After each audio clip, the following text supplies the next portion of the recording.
एक सॉन्ग है दारू बदनाम करती, लेकिन जब इसी दारू की एंट्री राजनीति में होती है तो इसी दारू ने अच्छे अच्छों को बुरा फंसाया है। अरविंद केजरीवाल से लेकर मनीष सिसोदिया सब इसी दारू की वजह से जेल की सलाखों के पीछे पहुंचे थे। अब इसी दारू के चक्कर में कर्नाटक में भी घमासान शुरू हो गया है, जिसके बाद ये सॉन्ग बिल्कुल सही बैठ रहा है, दारू बदनाम करती।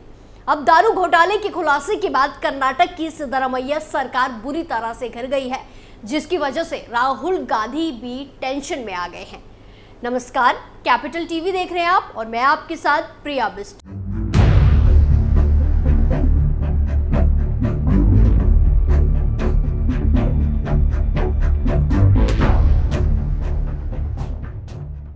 कर्नाटक की सियासत में उस वक्त हड़कंप मच गया जब कर्नाटक बंद का ऐलान हुआ, जिसके बाद चर्चाएं शुरू हो गई कि आखिर ऐसा क्या हुआ जिसकी वजह से कर्नाटक को बंद करना पड़ा। कर्नाटक बंद का ऐलान हो गया।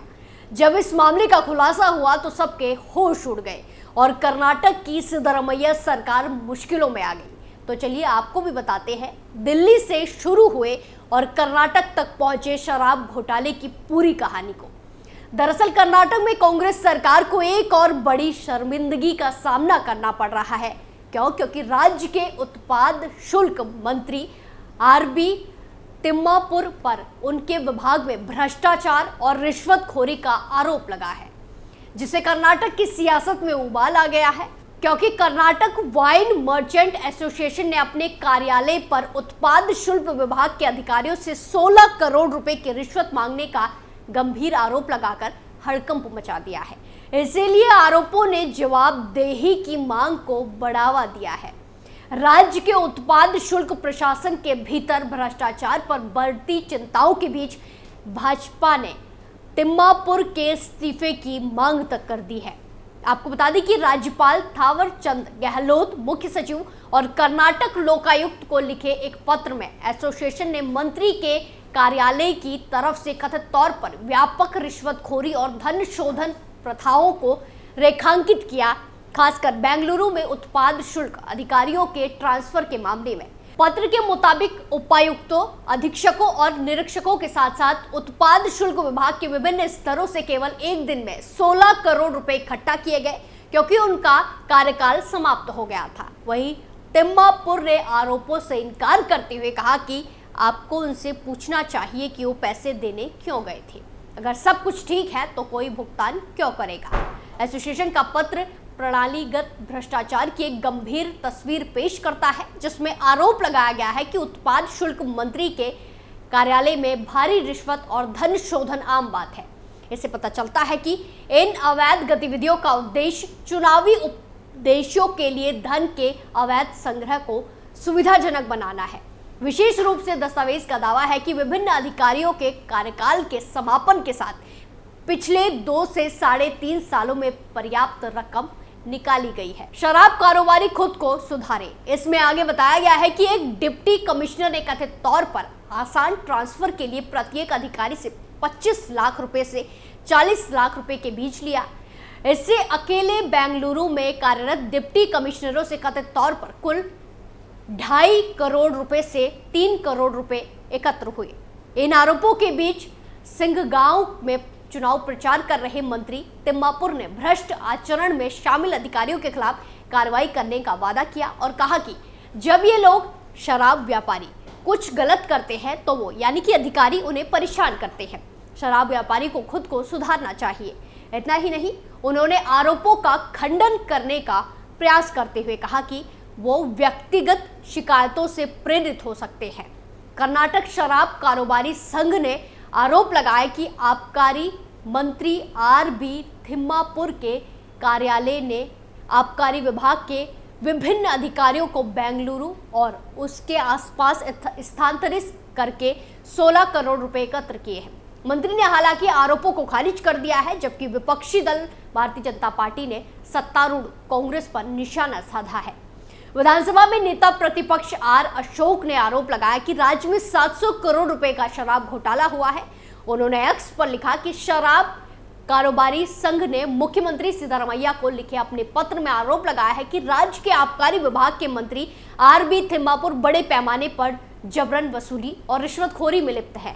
इससे कर्नाटक में सरकार के सिलसिलेवार घोटालों से जुड़ा एक और काला कारनामा उजागर हुआ है। उन्होंने कहा कि संगठन ने आरोप लगाया कि मंत्री ने 30 से 70 लाख रुपए के बीच रिश्वत राशि लेने के बाद सीएल 7 बार लाइसेंस दिए थे।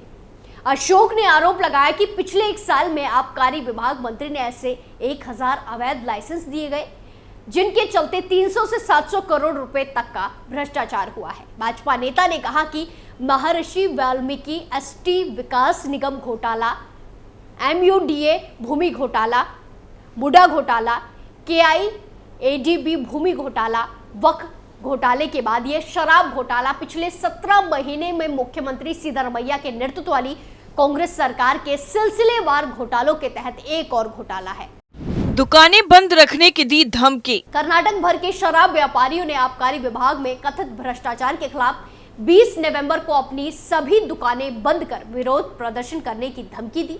वो मांग कर रहे हैं कि वित्त विभाग के प्रभारी मंत्री जो मुख्यमंत्री सिद्धारमैया है, वो आबकारी विभाग का प्रभार भी संभालना चाहिए, क्योंकि ये बिना किसी अनुदान वाला विभाग है। क्या है दिल्ली शराब घोटाला? वैसे आपको बता दें कि शराब घोटाले की कहानी दिल्ली से शुरू हुई थी और धीरे धीरे कर्नाटक तक पहुंच गई है। अब चलिए आपको दिल्ली के शराब घोटाले की कहानी भी थोड़ा समझाते हैं। दरअसल दिल्ली सरकार ने नवंबर 2021 में एक नई आबकारी नीति लागू की थी। इस नीति के तहत दिल्ली में शराब के कारोबार को निजी हाथों में सौंपा गया, लेकिन ये नीति शुरू से ही विवादों में रही। बढ़ते विवाद को देखते हुए दिल्ली सरकार ने जुलाई 2022 में इस नीति को रद्द कर दिया और फिर से पुरानी नीति बहाल कर दी गई। 8 जुलाई 2022 के दिल्ली के तत्कालीन मुख्य सचिव नरेश कुमार ने दिल्ली के उपराज्यपाल, आर्थिक अपराध शाखा, मुख्यमंत्री अरविंद केजरीवाल और उप मुख्यमंत्री मनीष सिसोदिया को एक रिपोर्ट भेजी। इस रिपोर्ट में कहा गया कि आबकारी विभाग के प्रमुख होने के नाते मनीष सिसोदिया ने LG की मंजूरी के बिना ये नीति लाई। इसके जरिए फर्जी तरीके से राजस्व कमाए गए। शराब बेचने वाली कंपनियों को लाइसेंस फीस में 144 करोड़ 36 लाख रुपए की छूट दी गई। इस तरह सरकारी खजाने को इतने करोड़ रुपए का नुकसान हुआ। LG ने यह रिपोर्ट CBI को भेज दी और जांच की सिफारिश की। इसके बाद सिसोदिया को गिरफ्तार कर लिया गया। उन पर आरोप है कि उन्होंने विदेशी शराब की कीमतों में बदलाव किया और प्रति बियर 50 रुपए का आयात शुल्क हटाकर लाइसेंस धारकों को अनुचित फायदा पहुंचाया। CBI ने कहा था कि मनीष सिसोदिया के साथ साथ 15 लोगों के खिलाफ मुकदमा दर्ज किया गया है। इसमें दिल्ली के तत्कालीन एक्साइज कमिश्नर और 2 अन्य अधिकारी, 2 कंपनियां और 9 कारोबारियों के नाम शामिल है। CBI ने 26 फरवरी 2023 को मनीष सिसोदिया को गिरफ्तार कर लिया था। इसके बाद जांच एजेंसी ने एक बयान जारी किया गया था। दिल्ली की शराब नीति के अनुपालन में हुई गड़बड़ी की जांच के दौरान सिसोदिया को गिरफ्तार किया गया। दिल्ली के मुख्य सचिव की रिपोर्ट में शराब घोटाले में पैसे की हेराफेरी के भी आरोप लगाए गए। इस कारण इसकी जांच में EDI को भी शामिल कर लिया गया। केस दर्ज करने के बाद CBI और ED ने छापेमारी शुरू की। ED और CBI की चार्जशीट में आरोप लगाया गया कि नई आबकारी नीति की वजह से दिल्ली सरकार को 2873 करोड़ रुपए का नुकसान हुआ। छत्तीसगढ़ का शराब घोटाला। देश में इन दोनों 2 कथित शराब घोटाले की बड़ी चर्चा है। एक देश की राजधानी आप शासित दिल्ली के शराब घोटाले की, तो दूसरी कांग्रेस शासित छत्तीसगढ़ में 2161 करोड़ के शराब घोटाले की। दोनों जगह के शराब घोटाले सियासी मुद्दा बन चुके हैं। दिल्ली और छत्तीसगढ़ दोनों जगह के सत्ताधारी पार्टियां केंद्र सरकार पर केंद्र एजेंसियों के दुरुपयोग का आरोप भी लगाती रही है। दोनों घोटाले में समानताएं भी हैं, लेकिन असल में दोनों शराब घोटालों में काफी अंतर है। छत्तीसगढ़ सरकार के करीबी अफसर IAS अनिल टुटेजा, उनके बेटे यश टुटेजा और CM सचिवालय की तत्कालीन उप सचिव सौम्या चौरसिया के खिलाफ आयकर विभाग ने दिल्ली की 30 हजारी कोर्ट में 11 मई 2022 को याचिका दायर की, जिसमें कहा गया कि छत्तीसगढ़ में रिश्वत, अवैध दलाली के बेहिसाब पैसे का खेल चल रहा है, जिसे रायपुर महापौर एजाज ढेबर का भाई अनवर ढेबर अवैध वसूली करता है। दिल्ली की 30 हजारी कोर्ट में दायर याचिका के आधार पर ED ने 18 नवंबर 2022 को PMLA एक्ट के तहत मामला दर्ज किया। आयकर विभाग से मिले दस्तावेज के आधार पर ED ने अब तक की जांच, गिरफ्तार आरोपियों से पूछताछ के बाद 2161 करोड़ के घोटाले की बात का कोर्ट में पेश चार्जशीट में जिक्र किया है। कैसे हुआ छत्तीसगढ़ का शराब घोटाला? ED ने अपनी चार्जशीट में बताया किस तरह एजाज ढेबर के भाई अनवर ढेबर के आपराधिक सिंडिकेट के जरिए आबकारी विभाग ने बड़े पैमाने पर घोटाला किया। ईडी ने चार्जशीट में कहा कि साल 2017 में अच्छे मकसद से आबकारी नीति में संशोधन कर CSMCL के जरिए शराब बेचने का प्रावधान किया गया, लेकिन 2019 के बाद शराब घोटाले के किंगपिन अनवर ने अरुणपति त्रिपाठी को CSMCL का MD नियुक्त कराया। उसके बाद अधिकारी, कारोबारी, राजनीतिक रसूख वाले लोगों के सिंडिकेट के जरिए भ्रष्टाचार किया गया, जिससे 2161 करोड़ का घोटाला हुआ। ईडी ने अपनी चार्जशीट में 3 स्तर का घोटाला बताते हुए इसमें भाग A, B, C में बांटा।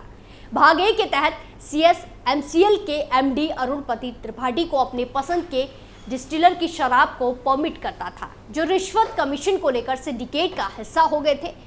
देसी शराब के केस पर 75 रुपए कमीशन दिया जाना था, जिसे त्रिपाठी डिस्टिलर और सप्लायर से कमीशन लेकर एक्सेल शीट तैयार करते। किससे कितना कमीशन आया उसे अनवर ढेबर को दिया जाता था। भाग बी के तहत अनवर और अरुणपति त्रिपाठी के सिंडिकेट ने देशी शराब और अंग्रेजी शराब ब्रांड के होलोग्राम बनाकर बेहिसाब शराब CSMCL की दुकानों में बेची, जिससे सीधे तौर से राजस्व की राज्य को हानि हुई। भाग सी में डिस्टिलर और ट्रांसपोर्टर में एनुअल कमीशन शामिल है। आपराधिक सिंडिकेट के जरिए CSMCL की दुकानों में सिर्फ 3 ग्रुप की शराबें बेची जाती थी, जिसमें केडिया ग्रुप की शराब 52%, भाटिया ग्रुप की 30% और वेलकम ग्रुप की 18% का हिस्सा शामिल है। ईडी ने छत्तीसगढ़ के कथित शराब घोटाले में 5 लोगों को गिरफ्तार किया है। रायपुर एजाज ढेबर के कारोबारी भाई अनवर ढेबर, CSMCL के MD रहे अरुणपति त्रिपाठी, शराब कारोबारी त्रिलोक ढिल्लन, नितेश पुरोहित और अरविंद सिंह को गिरफ्तार किया गया, जो जेल में है। लोअर कोर्ट में अभी भी सभी की जमानत याचिका खारिज हो चुकी है। यानी कुल मिलाकर इस शराब के चक्कर में कम वक्त में ज्यादा मुनाफा कमाने के लिए नेताओं का पासा उल्टा पड़ गया है, जिसे वो बुरी तरह के फंस चुके हैं। स्पेशल स्टोरी में फिलहाल के लिए इतना ही, फिर पेश होंगे नए मुद्दे के साथ। बाकी तमाम खबरों के लिए देखते रहिए कैपिटल TV। नमस्कार।